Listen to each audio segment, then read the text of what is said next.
ప్రభువునందు ప్రియా దేవుని చిన్నంగమ, మన ప్రభువును రక్షకుడైన యేసుక్రీస్తు ప్రభుల వారి ప్రశస్త నామమున మీకు శుభములు తెలియజేస్తూ ఉన్నాను.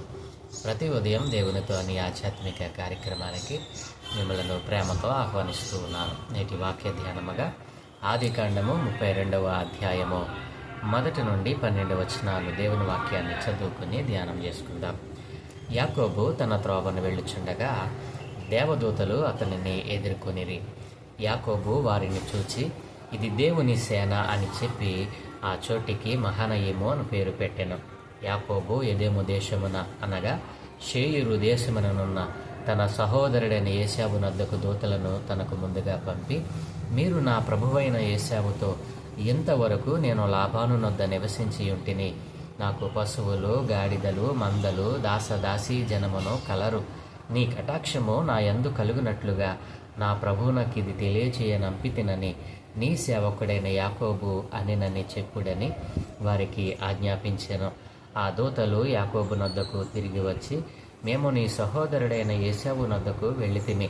అతడు 400 మందితో నిన్ను ఎదుర్కొన వచ్చుచున్నాడని చెప్పగా, యాకోబు మిక్కిలి భయపడి తొందరపడి, ఏశావు ఒక గుంపు మీదికి వచ్చి దానిని హతము చేసిన ఎడల మిగిలిన గుంపు తప్పించుకుని పోవుననుకొని తనతోనున్న జనులను, మందలను, పశువులను, ఒంటెలను 2 గుంపులుగా విభాగించెను. అప్పుడు యాకోబు, నా తండ్రి అయిన అబ్రహాము దేవా, నా తండ్రి అయిన ఇస్సాకు దేవా, నీ దేశమునకు నీ బంధువుల యొద్దకు తిరిగి వెళ్ళుము. నీకు మేలు చేసేదనని నాతో చెప్పిన యెహోవా, నీవు నీ సేవకునికి చేసిన సమస్తమైన ఉపకారములకును సమస్త సత్యమునకును అపాత్రుడను. ఎట్లనగా నా చేతికర్రతో మాత్రమే ఈ యోర్దాను దాటి తిని, ఇప్పుడు నేను 2 గుంపులైతిని. నా సహోదరుడైన ఏశావు చేతి నుండి దయచేసి నన్ను తప్పించుము. అతడు వచ్చి పిల్లలతో తల్లిని నన్ను చంపునేమో అని అతనికి భయపడుచున్నాను. నేను నీకు తోడై నిశ్చయముగా మేలు చేయొచ్చు. విస్తారమగుట వలన లెక్కింపలేని సముద్రపు ఇసుక వలె నీ సంతానమును విస్తరింపచేయుదునని సెలవిచ్చితివే అని అనేను. ఆమెన్. ప్రభునందు ప్రియ దేవుని పిల్లలారా, చదవబడిన లేఖనము నిమిత్తమై ప్రార్థన చేద్దాం. మమ్మల్ని మిక్కిలిగా ప్రేమించుచున్న మా ప్రియ తండ్రి, గొప్ప దేవానికి వందనాలయ్యా. ఏ మంచి లేని మా జీవితంలో మరొక నూతన దినాన్ని దయచేసినందుకే స్తోత్రాలు తండ్రి. ఈరోజు మేము ధ్యానం చేయటం కొరకు చదువుకున్న ఈ లేఖన భాగాన్ని మా కొరకు దీవించండి. ఈ లేఖన భాగంలో నుండి కొన్ని ఆత్మీయ పాఠాలు మీరే మాకు బోధించి నేర్పించమని యేసయ్య పరిశుద్ధ నామమున ప్రార్థించి వేడుకుంటూ ఉన్నాము తండ్రి. ఆమెన్. ప్రభునందు ప్రియ దేవుని చిన్నంగమ, మరి 31వ అధ్యాయంలో మరి యాకోబు లాబాను వద్ద నుండి మరి తిరిగి తన స్వజనుల యొద్దకు రావడం, మరి లాబాను యాకోబును తరుముతూ మరి రావడం, తర్వాత వారిద్దరూ మరి ఒప్పందపడి ఎవరి ప్రాంతాలకు వారు వెళ్ళడం మనం చూస్తూ ఉన్నాం. ఆ లాబాను తన ప్రాంతానికి, తన ఊరికి మరి తెల్లవారినప్పుడు మరి లాబాను తన కుమారులను అందరూ కలిసి తన ఊరికి వెళ్ళిపోయే తర్వాత యాకోబు తన త్రోవను వెళ్ళుచుండగా దేవదూతలు అతనిని ఎదుర్కొనిరి అని 1వ వచనంలో రాయబడి ఉంది. దేవుని పిల్లారా, మరి దేవుడు యాకోబుతో మాట్లాడుతూ, ఇక నీ స్వజనుల యొద్దకు నువ్వు వెళ్ళు, నేను నిన్ను విస్తారమైన జనముగా ఇసుక రేణువుల వలె నీ సంతానాన్ని విస్తరింపజేస్తానని వాగ్దానం చేసిన దేవుడు మరి ఆ వాగ్దానాన్ని జ్ఞాపకం చేసి నీ స్వజనుల యొద్దకు నువ్వు వెళ్ళు అన్నప్పుడు మరి యాకోబు ఆ మాటను పట్టుకుని మరి బయలుదేరి రావడం మనం చూస్తూ ఉన్నాం.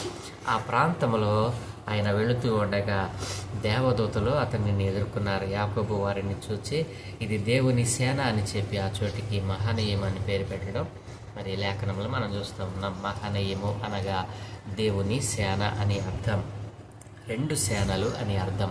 దేవుని పిల్లారా, మరి ఈ రీతిగా మనం చూసినట్లయితే మరి దేవుడు యాకోబుకు ప్రత్యక్షమై మరి దేవుడు యాకోబుతో మాట్లాడి నీ స్వజనుల యొద్దకు నువ్వు వెళ్ళు అని మరి అన్నప్పుడు ఆయన తన స్వజనుల యొద్దకు బయలుదేరి తనకు దేవుడు మరి ఇక్కడ అంటాడు కదా, నేను చేతి కర్రతో ఈ యోర్దాను నది దాటి నేను వెళ్ళాను. ఇప్పుడు 2 గుంపులుగా విస్తారముగా నన్ను నీవు ఆశీర్వదించావయ్యా. ఇప్పుడు నేను 2 గుంపులయ్యాను. మరి నా పరిస్థితి ఏమిటి? నన్ను మరి నీవు కాపాడుతానన్నావు, నీ స్వజనుల యొద్దకు వెళ్ళమన్నావు అని చెప్పి దేవునికి ప్రార్థన చేయటం మనం ఈ 12 వచనాల్లో మనం చూస్తూ ఉన్నాం. అయితే ఇక్కడ ఒక పని చేశాడు యాకోబు. ఏంటి? 3వ వచనం మనం చూసినట్లయితే, యాకోబు ఎదోము దేశమున అనగా షేయరు దేశమున తన సహోదరుడైన ఏశావునొద్దకు దూతలను తనకు ముందుగా పంపి, మీరు నా ప్రభువైన ఏశావుతో ఎంతవరకు నేను లాబాను వద్ద నివసించి ఉంటిని, నాకు పశువులు, గాడిదలు, మందలు, దాసదాసి జనమును కలరు. నీ కటాక్షము నా యందు కలుగునట్లుగా నా ప్రభువునకిది తెలియజేయనంపితనని నీ సేవకుడైన యాకోబు అనేనని చెప్పుడని వారికి ఆజ్ఞాపించి మరి తన సహోదరుడైనటువంటి ఏశావునొద్దకు పంపిస్తాడు. ఇదేం పిల్లారా, ఎందుకు ఈ పని చేస్తూ ఉన్నాడు? మరి అతనికి జడిసే కదా. మరి తన అన్న అయిన ఏశావుకు జడిసే మరి లాబాను వద్దకు యాకోబు వెళ్ళటం మనం ధ్యానం చేశాం. ఇదేం పిల్లారా, ఎందుకు యాకోబు ఏశావుకు జడిసి మరి లాబాను వద్దకు వెళ్ళవలసి వచ్చింది అని అంటే, మరి తనకు రావాల్సినటువంటి ఆశీర్వాదాన్ని మరి యాకోబు మరి తనకంటే ముందుగా పొందుకున్న కారణాన్ని బట్టి, నా ప్రియ దేవుని పిల్లలారా, ఆలోచన చేస్తే ఆ కారణాన్ని బట్టి మరి తన జ్యేష్ఠత్వాన్ని తీసేసుకున్నాడు.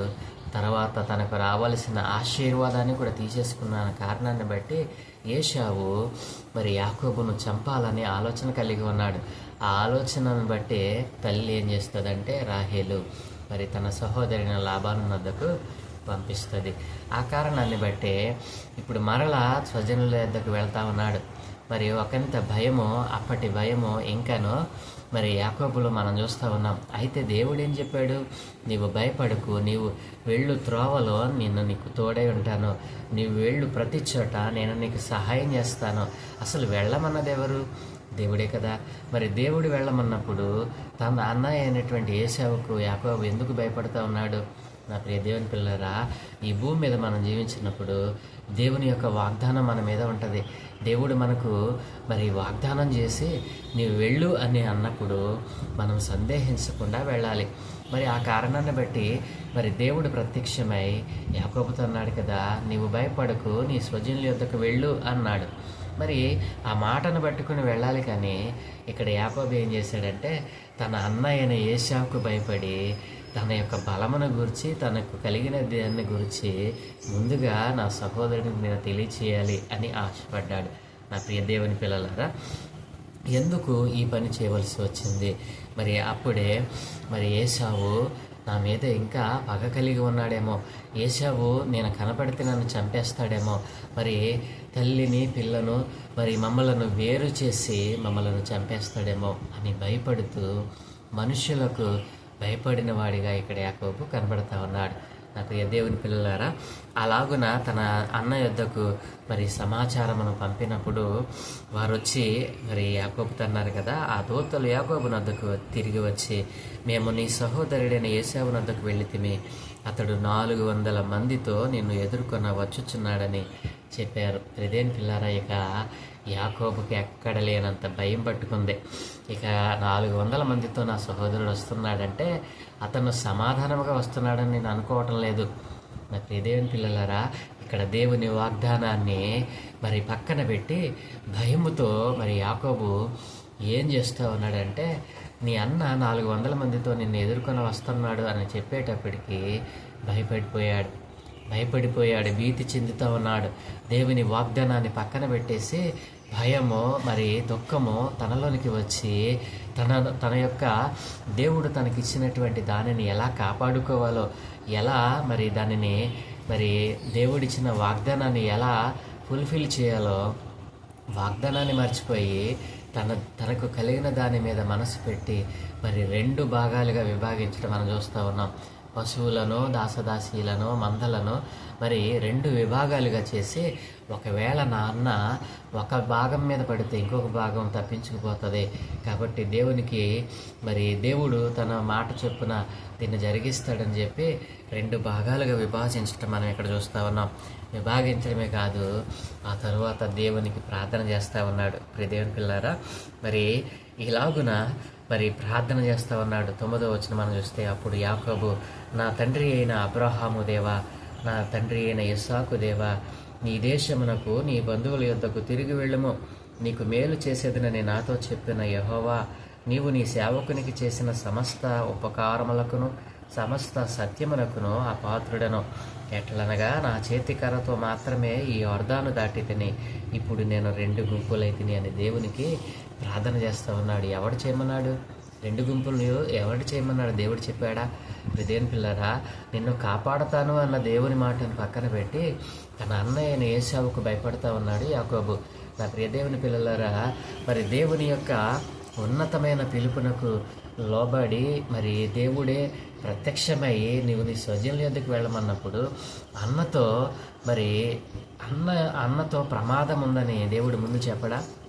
నేను నీకు తోడై ఉంటాను, నువ్వు వెళ్ళు అన్న దేవుడు నీ అన్న మరి నిన్ను చంపడానికి ప్రయత్నం చేస్తాడని చెప్పడా? మరి ఆ విషయం దేవుడు చెప్పలేదు. కానీ యాకోబుకి ఎందుకు భయం పుట్టింది అని అంటే, మరి అన్న యొక్క జ్యేష్ఠత్వాన్ని మరి తనకు రావాల్సిన దీవెనను మరి తీసేసుకున్నాడు కాబట్టి ఆ కారణాన్ని బట్టి నా అన్న చంపేస్తాడేమోనని మరి ఆ యొక్క మీమాంసలో ఉండిపోయాడు తప్ప దేవుని యొక్క ఉన్నతమైనటువంటి ఆ యొక్క బలమైనటువంటి మరి నువ్వు వెళ్ళు అన్న దేవుని యొక్క వాగ్దానాన్ని మర్చిపోయిన వాడిగా యాకోబు ఇక్కడ కనపడతా ఉన్నాడు. అయితే 9వ వచనంలో దేవుని జ్ఞాపకం చేసుకుంటూ దేవునికి ప్రార్థన చేస్తూ ఉన్నాడు.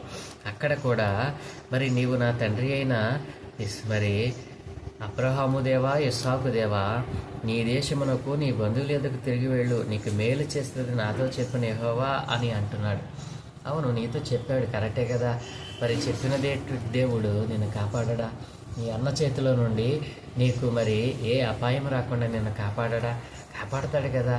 మరలా నువ్వు దేవుని జ్ఞాపకం చేయవలసిన అవసరం ఏమిటి అని మనం జ్ఞాపకం చేసుకుంటే ప్రియదేవుని పిల్లరా, మరి తన యొక్క స్థితిని ఇక్కడ ఒప్పుకుంటా ఉన్నాడు. తన స్థితిని, తన యొక్క పరిస్థితిని దేవుని యొద్ద ఏకవరు పెడతా ఉన్నాడు.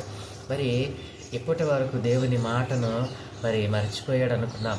ప్రియదేవుని పిల్లరా, అయితే మరలా దేవునికి తన స్థితిని తెలియజేస్తూ ఇంత గొప్ప జనముగా నేను మారటానికి కేవలము ఒక చేతి కర్రతో నేను ఈ యొర్దాను దాటి అవతలకు వెళ్ళా, ఇప్పుడు 2 గుంపులుగా నేను విభాగింపబడ్డాను అని అంటే అది నీ కృపయేనయ్యా. నీవు నన్ను కాపాడతానన్నావు. నా సహోదరుడేమో 400 మందితో నన్ను ఎదుర్కొని వస్తా ఉన్నాడు. కాబట్టి దయచేసి నన్ను జ్ఞాపకం చేసుకో. నేను ఇంత గొప్ప ఆశీర్వాదాన్ని పొందుకోవడానికి నేను అర్హుడను కాను అని అప్పుడు దేవుని దగ్గర తను తగ్గించుకొని ప్రార్థన చేయటం మనం చూస్తూ ఉన్నాం. ఇదేం పిల్లరా, నీవు నీ సేవకునికి చేసిన సమస్తమైన ఉపకారములకును సమస్తమైన సత్యమునకును అపాత్రుడను. ఎట్లనగా నా చేతి కర్రతో మాత్రమే ఈ యొర్దాను దాటి తిని ఇప్పుడు నేను 2 గుంపులై తిని నా సహోదరుడని ఏశావు చేతి నుండి నన్ను దయచేసి తప్పించుము. అతడు వచ్చి పిల్లలతో తల్లిని నన్ను చంపునేమో అని అతనికి భయపడుచున్నాను. నేను నీకు తోడై నిశ్చయముగా మేలు చేయొచ్చు. విస్తారమొకటి వలన లెక్కింపలేని సముద్రపు ఇసుక వలె నీ సంతానమును విస్తరింపజేయదనని సెలవిచ్చితివే అని దేవునికి అది జ్ఞాపకం చేస్తూ ఉన్నాడు. ఎంత భయపడుతూ ఉన్నాడో యాకోబు. అప్పుడు దేవుని పిల్లరా, దేవుని వాగ్దానం నీకు వచ్చినా భయపడుతూ ఉన్నావా? నీవు వెళ్ళు ప్రతి చోట నేను నీకు తోడై ఉంటాను అన్న దేవుని వాగ్దానాన్ని మర్చిపోయి కేవలము భూ సంబంధమైన భౌతికమైనటువంటి తన సహోదరునికి భయపడతా ఉన్నాడు యాకోబు. నా ప్రియదేవుని పిల్లల, దేవునికి ఆ విషయాలను మరలా జ్ఞాపకం చేస్తూ ఉన్నాడు. దేవునికి మనం జ్ఞాపకం చేయాలా? నీకు తోడై ఉంటానన్న దేవుడు తప్పకుండా తోడై ఉంటాడు కదా. ఆ విషయాన్ని మర్చిపోయి అన్న మీద ఎంత భయం ఉందో, అన్న అంటే ఎంత భయమో చెందకపోతే తన కలిగినటువంటి దానిని 2 భాగాలుగా చేస్తాడు. నా ప్రియదేవుని పిల్లలారా, ఈరోజు నా విశ్వాస జీవితంలో మనం కూడా అంతే. చిన్న మరి అపాయం వస్తే, చిన్న ప్రమాదం పొంచి ఉంటే ఎన్నో కపటోపాయాలు చేస్తూ ఉంటాం. దేవుణ్ణి మర్చిపోయి దేవుణ్ణి పక్కన పెట్టేసి మానవ ప్రయత్నాలు అనేకాలను చేస్తూ ఉంటాం. కానీ దేవుని వాగ్దానాన్ని మర్చిపోతాం. నా ప్రియ దేవుని జనాంగమా, దేవుని వాగ్దానాన్ని ఎప్పుడు మరి మనం మర్చిపోకూడదు. దేవుని వాగ్దానాన్ని మర్చిపోకూడదు. దేవుడు నేను నీకు తోడై ఉంటానని వాగ్దానం ఇస్తే ఇక ఆ మాటను మట్టుకుని మనం ముందుకు కొనసాగాలి తప్ప వెనకడుగు వేస్తూ లోక సంబంధమైన మరి ఆలోచనలు మనం చేయకూడదు. నా ప్రియ దేవుని పిల్లరా, భౌతికమైనటువంటి తన సహోదరుడైన ఏశావుకు యాకోబు భయపడుతూ ఉన్నాడు. దేవునికే నీవు తోడుగా ఉంటానన్నావు, అతడేమో 400 మందితో వస్తున్నాడు అని చెప్పి దేవునికి మరి విషయాన్ని జ్ఞాపకం చేస్తున్నటువంటి వ్యక్తిగా ఇక్కడ ఎంత యాకోబు భయపడుతూ ఉన్నాడో. దేవుని వాగ్దానం నీకున్నప్పుడు భయపడవలసిన అవసరం లేనే లేదు. నేను నీకు తోడై ఉంటానన్న దేవుని యొక్క ఆ బలమైనటువంటి ఆ మాటను పట్టుకుని ముందు కొనసాగితే మరి దేవుడు ఇంకొక రకంగా కార్యం చేసేవాడేమో. నా ప్రియ దేవుని పిల్లారా, కాబట్టి దేవుని యొక్క కృప మనకు తోడుగా ఉన్నప్పుడు మనం భయపడవలసిన అవసరం లేనే లేదు. ఇక్కడ యాకోబు తన సహోదరుడైన మరి ఏశావుకు భయపడడం మనం చూస్తూ ఉన్నాం. నా ప్రియ దేవుని పిల్లలారా, మరి ఈ రీతిగా దేవునికి ప్రార్థన చేస్తూ ఉన్నాడు. ఇసుక రేణు వల్ల నన్ను విస్తరింపజేస్తానన్నావు, నా అన్నేమో మరి 400 మందితో వస్తా ఉన్నాడు, మరి నీవే చూసుకో, నువ్వే నన్ను కాపాడు అని దేవునికి ప్రార్థన చేయటం మనం చూస్తూ ఉన్నాం. ఈ ప్రార్థన నిజముగా మరి దేవుని పాదాల చెంతకు చేరుతుందా? భయముతో కూడినటువంటి ఈ ప్రార్థన ఒక మనిషికి భయపడుతూ దేవుని వాగ్దానాన్ని మరి పక్కన పెట్టిన వాడిగా, మరి దేవుని వాగ్దానాన్ని జ్ఞాపకం చేసుకోకుండా, ఆ వాగ్దానం మీద దేవుని మాట మీద ఆధారపడకుండా మరి భౌతికమైన భయానికి లోనయ్యాడు యాకోబు. విశ్వాస జీవితంలో నీవు కూడా అలాగనే భయపడతా ఉన్నావా? నీవు భయపడవలసిన అవసరం లేనలేదు. ఎందుకంటే నీకు వాగ్దానం చేసిన దేవుడు నమ్మదగినవాడు. ఎట్టి ప్రమాదమైన ఆయన తప్పించగలడు. అలాంటి గొప్ప దేవునిని నీవు విడిచిపెట్టి వాగ్దానాన్ని మరిచి వాక్య ప్రకారం జీవించకుండా, ఆయన న్యాయ విధులను కట్టడలను అనుసరించకుండా ఈ లోకంలో జీవిస్తూ ఉన్నావేమో. దేవుడిచ్చిన వాగ్దానాన్ని నీవు విడిచిపెట్టకు. దేవుని మాట మీద నిలబడు. దేవుని మాట మీద నమ్మకం ఉంచు. యథార్థమైన భక్తిని, నీతిని, యథార్థతను, మరి భయముతో కూడిన భక్తిని దేవునిపై ఉంచు. ఎట్టి ప్రమాదమైన దేవుడు తప్పించగలడు. యాకోబు జీవితంలో కూడా తర్వాత మనం ధ్యానం చేద్దాం రేపు. మరి ప్రియ దేవుని పిల్లారా, యాకోబు జీవితంలో కూడా భయముతో దేవునికి ప్రార్థన చేశాడు, కానీ ఆ తర్వాత ఆ భయాన్ని దేవుడు మరి తీసివేశాడు.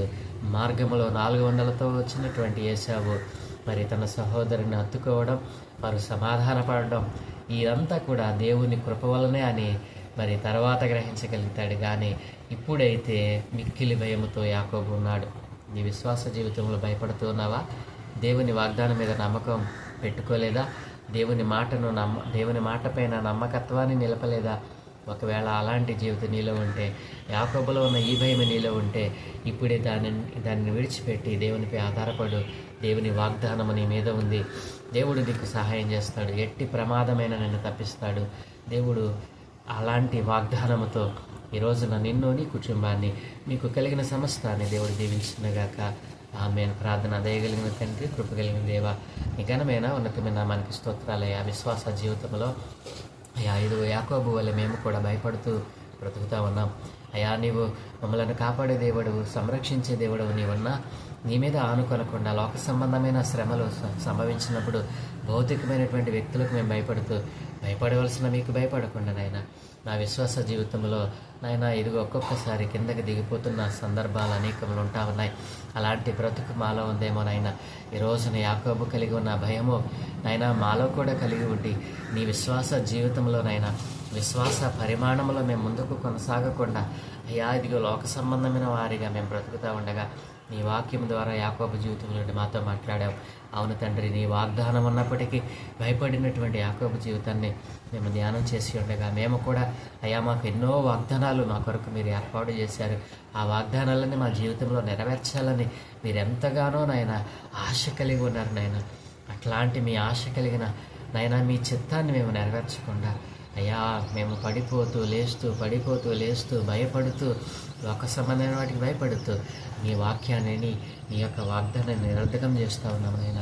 దయతో అట్టి మనసులు మాలో నుండి తీసివేసి వాగ్దానం చేసిన నీవు నమ్మదగిన వాడవని నీపైన ఆనుకునే కృపా కనికరములు అయా నీపైన ఆనుకునేటువంటి ఆ యొక్క మనస్సును మా అందరికీ దయచేసి యాకోబు జీవితంలో ఉన్న నాయనా ఇది యాకోబు జీవితంలో మీరు చేస్తానన్నటువంటి ఆ దీవెనకరమైనటువంటి ఆశీర్వాదాలు మేమును పొందుకున్నట్లుగా సహాయం దయచేసి ఈ దినం మేము చేయి పనులను మీకు అనుదృష్టి ఉంచి మీ దూతల కాపుదలను గ్రహించి మీరే మహిమ పొందుకోమని యేసయ్య పరిశుద్ధ నామమున ప్రార్థించి వేడుకుంటూ ఉన్నాము తండ్రి. ఆమేన్, ఆమేన్, ఆమేన్.